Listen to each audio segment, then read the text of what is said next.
almost weekly. I don't know what is going on over there. It is a huge drop in popularity for NASCAR. It's like watching the stock market from September 30th through now. Ask me how I know. And just seeing the numbers go away. So where before it would have probably been easier for Gibbs to just lean on one of the NASCAR sponsors that they have or lean on the NASCAR budget that they have, that part of the building is probably in greater upheaval and turmoil than the motocross side. It's just not a good time. There's got to be a major restructuring in how these NASCAR teams do business because the sponsorship dollars just aren't what they once were. So they're fighting a war on multiple fronts. They're trying to get a sponsor. They can't get the help. They have Suzuki on the hook. They've got to support them and put a solid team out there. So I can tell you it worked like this. They signed Alex Martin for the 250 team for 2019. The other 3 250 riders, Jimmy Dakotas, Enzo Lopes, and Kyle Peters, were just hoping. They were just hoping. They had no guarantees. Would Gibbs still have a 4-rider team? Would it maybe go down to 2 riders, just 1 rider on each coast? Everybody kept working and testing and training just like they were definitely going to race in 2019, but they absolutely did not know. Then you have this Chad Reed situation. So Chad shows up in August, starts doing some testing with the team, fills in for Pike at the last Lucas Oil Pro Motocross round at Ironman, rides well, and by all accounts rode well in testing for them. He rode for them at Monster Cup. He rode all these international races in Australia and New Zealand. Reed, by all means, looked like he was a full-fledged member of the JGR Suzuki team, but they were struggling for budget with the team they already had. To simply add a third 450 guy alongside Pike and Hill and give it to Reed, there were no guarantees there. So there is so much turmoil, and I'll tell you what, I'm pretty tight with the Gibbs guys. I actually left them alone a lot this offseason because they were dealing with a lot of stress, and there was a lot more behind-the-scenes machinations, I think, this season than usual. And they needed to keep things, I think, a little more private than usual. And they didn't really have answers at times. Now, they put together a great front.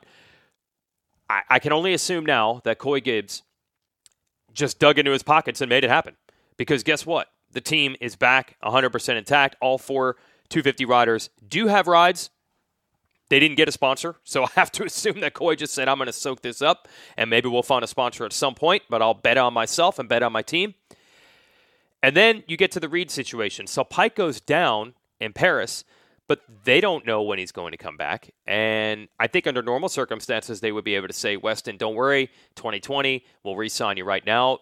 Geico Honda, by the way, just did that with Jeremy Martin. Jeremy Martin this week announced his back surgery really didn't work. His back hasn't healed. He's going to have to miss the entire 2019 season to get this back injury right. And Geico Honda said, no problem. Your contract's up at the end of 2019. We'll re-sign you right now for 2020 and 2021. I think Gibbs would have loved to have given Pike that assurance. But without a sponsor and without even being sure of what they were doing right now, they definitely can't guarantee anything 12 months from now. So that was a lot of pressure on them also. In the meantime, it all fit together, and Reed is now on the team. Now, Reed has told me that he doesn't think he's a replacement rider. He thinks he would have ended up being the 3rd rider on the team. I don't know. It definitely looked iffy at times. They had a long time to lock that Reed thing down, and it kept not happening. So I'm not sure. We'll never know if Reed is officially a fill-in or if he would have been on the team or not. But suffice to say, Reed will be racing Monster Energy Supercross for Gibbs in 2019. Maybe he'll race some outdoors. We don't know what Pike's status is. Maybe he'll be back by then. Look, as far as Pike is concerned, it'd be easy to say, just take the year off. But Pike traditionally has performed better in Supercross than Motocross. And there's a long time before Supercross is done. I mean, April, at this point, is 5.5 months after his injury. Let's say by April he wants to go racing and he feels like, man, I could put in a couple good Supercross races and really leverage myself for a better deal in 2020. Do you want to tell Weston Pike no? So there's a lot of moving parts. I don't think they have any clue who's going to be riding for them once outdoors comes along. But as far as Supercross, it was a wild off-season for that team. All the 250 riders, Pike, Reed. There was only one rider that was just able to do his own thing, and he knew he'd go racing, and he had confidence that he would do well, and that was Justin Hill. Hill was on a 2-year deal dating back to last year. Actually, it's a 3-year deal. 2 years on the 450. Last year, he was a 250 rider. Hill came over from Monster Pro Circuit Kawasaki as the 250 West Supercross champ in 2017. He wanted a 450 deal. Gibbs said, we'll give you one, but you got to do us a solid. We need to start Suzuki's factory 250 program and pull it out of the ashes. So help us out, run that number 1 plate for us to justify this team, Justin. And he did. Looking back on it, our pundit, Steve Matthews, who said that last year's RMZ 250 was woefully outdated and would be difficult to win races on, is kind of proven right. Hill won 1 race, but he definitely did not defend his championship. Wasn't even close. He won 1 race in San Diego. It was impressive. And when he did get on a 450, filling in for injured riders here and there, indoors and out, boy, did he look good. And Hill has always said he's a better 450 rider than 250 rider. Now, look, they all say that. Everyone says the 450 suits their style better. Even in the old two-stroke days, everyone said the 250 two-stroke suits their style better. No one ever says the small bike suits their style better, even though results will show there are many, many riders who perform better on small bikes. But I genuinely believe it with Hill. The little bit that we've seen of him in races proves it. When I've seen him ride the bike at the Gibbs test track, it proves it. I have never seen someone ride a bike at the RPM that Hill rides this 450. I mean, it feels like it sounds like he is idling around the track, but he makes it work. It's some combination of both aggressive but looking relaxed all at once that I've never quite seen before. Now, the real question with Hill isn't can he ride the 450 well? Can he make that style work? Can he go fast? The question is, can he do it all the time? I don't think anyone will be shocked if he puts together some amazing laps or amazing sections or a couple of great races. But can he grind it out? Can he turn the bad nights into decent nights? Can he go from a bad start to a decent finish? Can he have a track where he can't reinvent something and find a line or a jump combination that no one else can do? If he has to just do what everyone else is doing, can he still figure out a way to go fast and persevere? And also, will he put in the work? Hill has always been kind of out there as far as I like to do things my way, and that has been proven to work for many riders before in the 250s. No. There's really no proof these days that you can slack off in the 450 class and have any success whatsoever. So he's here training in North Carolina with Seth Rarick. Rarick has kind of been the understudy to Gareth Swanepoel the last couple of years. They kind of work hand in hand with all those star racing riders. So Rarick, as you can see by the results of them, he knows what he's doing. Rarick moved to North Carolina with Cooper Webb. Cooper Webb has now left and gone to Florida. Rarick is still here. He started working with Hill, and it was interesting talking to him. He says that Hill tells him he's doing more work now than he's ever done, but Rarick knows that he could potentially do even more. He's seen other riders work harder, but he knows with Hill it's going to be an acquired taste. You can't grind him into the ground and expect him to show up at 8 in the morning the next day ready to do it again. So Hill has taken to the training. He's stepped up the program. He's ramped it up. But even as you'll see Hill explain here, it has been a work in progress, but he definitely has gotten stronger, and he's definitely happy with the way he's riding. It has been a dynamic, wild off-season for everyone involved with the JGR Yoshimura Suzuki factory team. Except for Justin Hill, they need him to be their rock. We'll see. We know he can ride well. Will he be able to do it week in and week out? He certainly seems confident of it right now.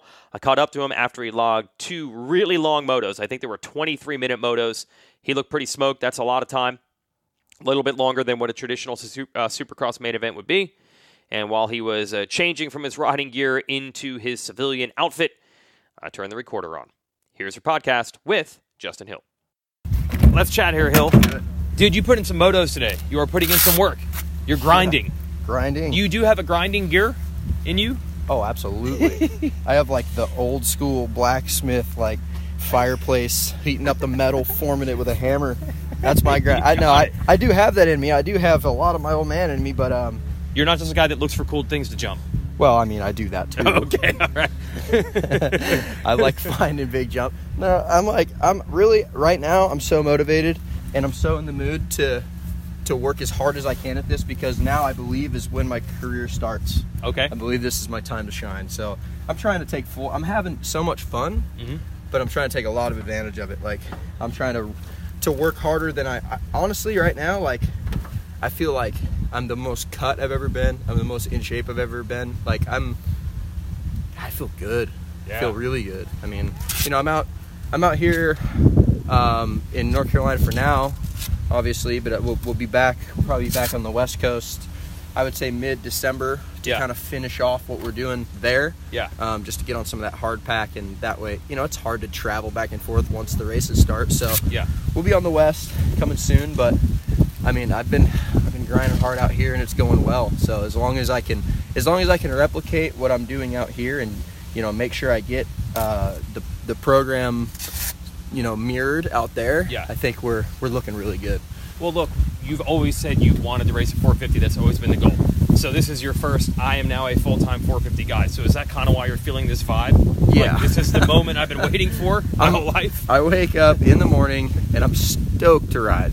Ever since I've been riding a 450. I mean, just little bikes. I've said it so many times, but, like, little bikes just, like, never fit me. Like, since I swung my leg over a big bike, I knew that's what I wanted to ride. Like, I mean, Josh can attest to that. Like, when I was like 14, I swung my leg over a 450, and it was like, I looked pretty comfortable right away. Wouldn't you say?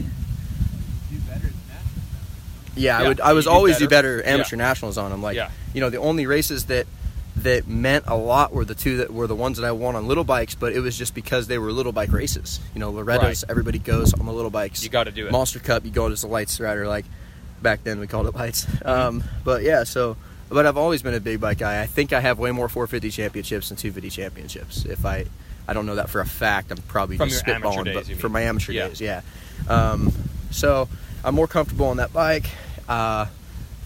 I say it time and time again, I think it's just more that the bike can operate much better at the RPMs I want to ride. I've never heard anyone do Supercross laps hard at the RPM you're doing today. Like, you're not cruising. That's you pushing it. Yeah. Like I'm grinding, but it's like I work to be in the in the meat and the torque the whole time. Yeah. And with that, I find more traction, and I can cut lower, and I can do different things that I think people miss out on by overworking the bike. Right. So I think I have a couple advantages with that. Yep. And I think it has already somewhat proven itself just how I have the speed against these guys, so far. Every time I've been near them and had the chance to go, oh, am I fast or not? Like, I've had the speed.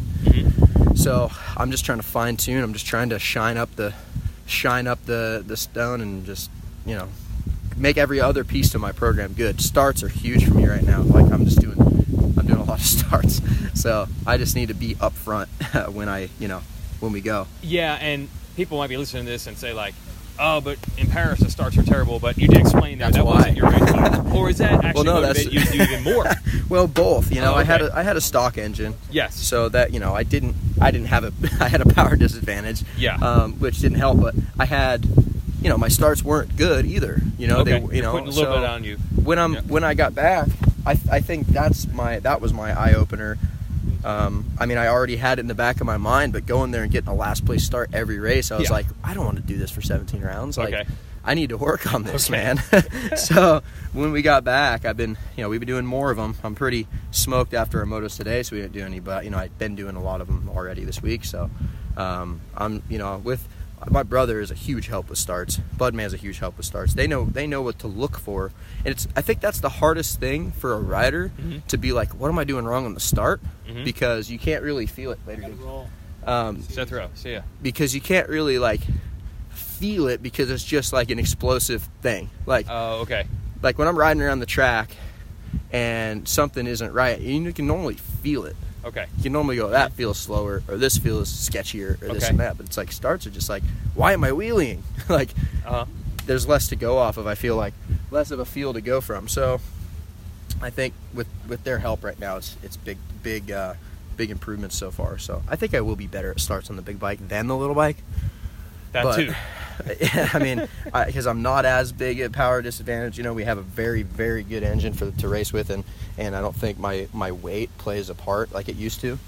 Obviously, with the little bike, how I always said, outweighing everybody doesn't help. Yeah. So, I think we're right on the path we need to be, to make sure I'm getting the starts dialed. It's just taking some time to do it, put the work in. What about the training here with Seth Rowe? I mean, he's an animal. He's an off-the-bike animal. How's that work for you? I don't think I've ever had so much structure in such a short amount of time. Like, we've really been getting after it. And it's tricky because I think ordinarily, my ideology behind training is okay, we put the work in on the bike, and then we get done from the track, and if you have energy, go train. Like, to me, training is just icing on the cake, and I still kind of have that idea. I think it's more important for to put more time on the motorcycle, and Seth does agree with me with that, but it just seems like we just train anyway. And whether you're tired or not. Yeah, like, and it's good. Like, okay. I think I'm grinding that way harder than I ever have too, and I've been doing honestly, we've been just like crushing core workouts, like just day in, day out. Like, I just feel ultimately stronger, but not in a bulky way. I've lost weight. I've lost a lot of weight. I'm trimmed down. So it's like, oh really? Everything feels like it's working like just like an oiled machine. Like, I feel good about it. So the challenge now is, like you're saying, to keep that on the tracks until not just even January, all the way through the end of the season. All the way till May, and then we regroup and do outdoors. Like, the whole big scheme of things is to just keep this steady grind with no hiccups. And luckily I've been pretty healthy. Like, I made a couple changes with my diet and stuff, like a couple things I was allergic to. I stopped eating, that kind of stuff. Did you not even know that missed. Before? Yeah, I didn't know it. Oh, like, really? I missed Indy this year, and it's still like I've never missed a race from being like sick. Yeah. And I was at Indy. I was in the hotel room, and I was just so sick in the room. I didn't sleep. I was just throwing up all night. Really? And I was just I was like, my alarm went off to go to the track, and I hadn't slept. I was just throwing up the whole time. Never slept all night. Didn't sleep. So it was like I was so trash, and I missed that race, and I was like, I need to do everything I can and never let this happen again. Okay. So I think my immune system's better than it used to be, which is gonna be huge. So you did some tests or something to figure that out? Yeah. We did allergy stuff, and like basically just recollected some stuff that we had before and went off of that, and I feel way better. Like, eggs are a big thing. I would eat eggs every single day, and I was badly allergic to them, apparently. Like, autoimmune something. Your whole life? Yeah, like my whole life I've eaten eggs every day. So now I have like an egg every once in a while. Okay. And obviously lots of things have egg in them, so it's hard to avoid entirely. Yep. But they got, the people were just like, try to do your best to not eat like eggs.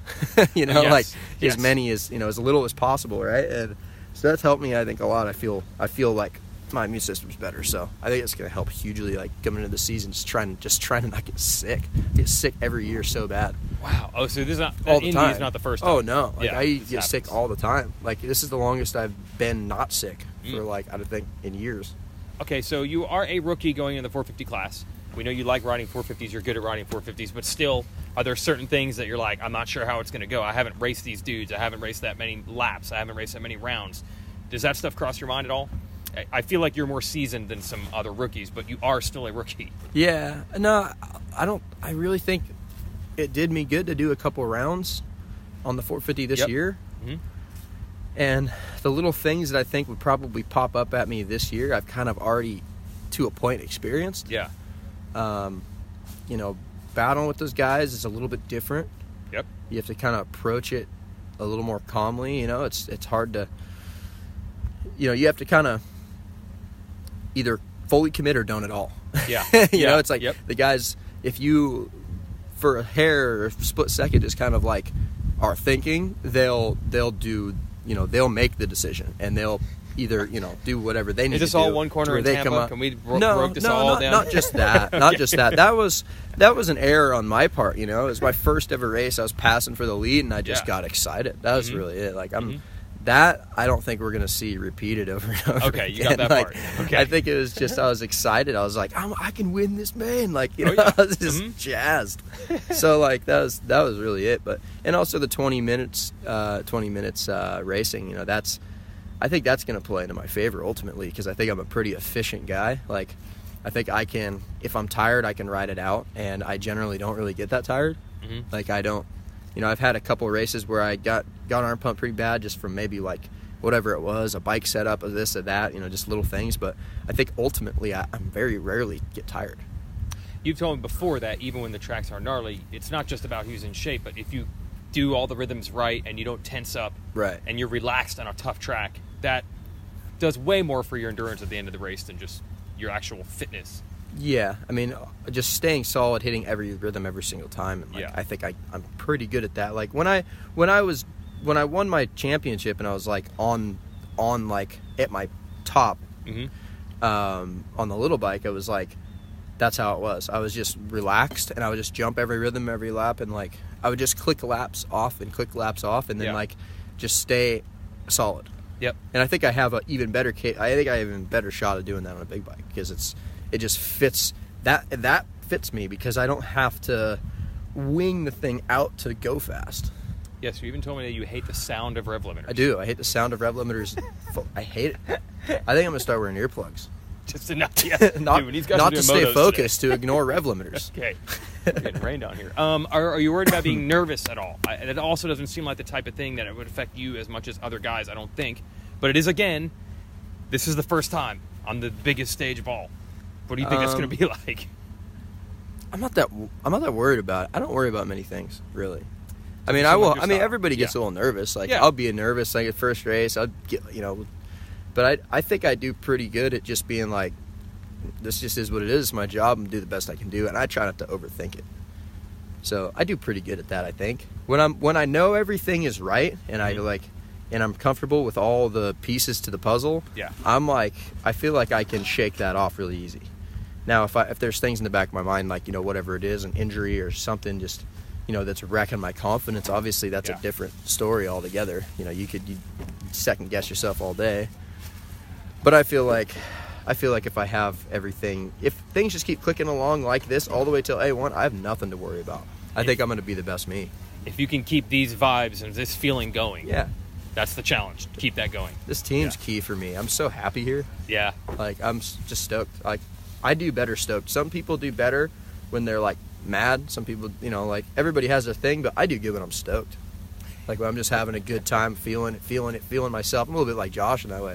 Josh thinks he's sweet. He's the man. Right.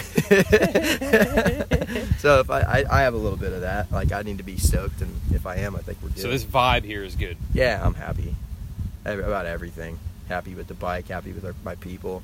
I got B-Rad with me all day. I'm psyched. So there you go. That's Justin Hill, one of 4 rookies coming in. This is an all-time level rookie class with Joey Savacci, Zach Osborne, and Aaron Plessinger all entering the 450 division at the same time. You can thank rule changes 2 years ago for that, because Savacci and Osborne and Hill were all supposed to move up 1 year ago. AMA let them stay in the class an extra year. Plessinger had a career season. Now he's moving up as well, so you get 4 rookies at the same time. Who will be the best? Wow, it's going to be hard to predict. I still think that Hill's got some magic in him. I don't know if he's going to be the best in the overall point standings at the end of the year, but he can do some amazing things on a motorcycle, and he is so pumped to finally be a full-time 450 rider. Yeah, I know, Plessinger's super tall. He's probably pumped to be in a 450 also. I get it. But of all the riders who have said, this bike suits my style, I think Hill might be the most accurate. Some are definitely saying it. Some definitely mean it. He really, really means it. But with Hill, you never know what you're going to get. Talent, speed, yeah, it's there. But will he be able to deliver when it's race time? We'll find out soon enough. As for the Gibbs team, they're just pumped to go racing. They've got their entire team as expected. But, man, it's funny. One day, actually the same day that I was talking to Hill, Kyle Peters was like, yeah, man, haven't been sleeping much. Because he didn't know if he was going to be riding for the team in 2019. But it looks good on the outside. 6-rider outfit with Reed and Hill on 450s. Lopes, Amart, Dakotas, and Peters on 450s. And then waiting in the wings to see when Pike gets back. It could be this year, it could be next year, who knows. But the Gibbs team is back. They've done Suzuki right by keeping the factory team at the same size they guaranteed it would be in the first place. And by the way, that 250 is new. So hopefully a better platform than they had to work with last year. Shout out to RacerX brand. Of course, that's where you can get all kinds of RacerX merchandise, including shirts, hats, backpacks, good stuff for Christmas. I don't know at this point if we can guarantee that if you ordered it right now, you would get it by Christmas, but whatever, man. Everyone has a week off after Christmas usually, right? You take some Christmas time off, so get yourself a package to show up in the mail a few days later. Type in exhaust in all capital letters and get 20% off. Oh, that's right. We got new jackets also and a RacerX Christmas stocking. It's not a stocking with a RacerX shield on it. It's just a stocking that's got a bunch of cool stuff in it. Just whatever you do, do not buy the Party in Temecula Steve Mathis t-shirt, buy the podcast one with my face on it, because we are keeping track at the office of which shirt sells more, and Mathis's dumb I Party in Temecula shirt is rapidly pulling away from the podcast shirt. So buy me a couple of shirts and make it look good. Okay, Yoshimura, that's our title sponsor here of the Racer X Exhaust Podcast. Check them out, yoshimura-rd.com. Really cool stuff when you look at those new JGR Suzukis, the Geico Hondas, the factory Hondas with Ken Roxon and Cole Seeley. They're rolling it out at a racetrack near you. If you're a local product, get the Yoshimura pipe, or they're rolling it out at Anaheim 1. Go check them out there. That's our podcast for this week. We'll be back in just a few days. We'll keep talking JGR Suzuki with Chad Reed. Thanks for listening.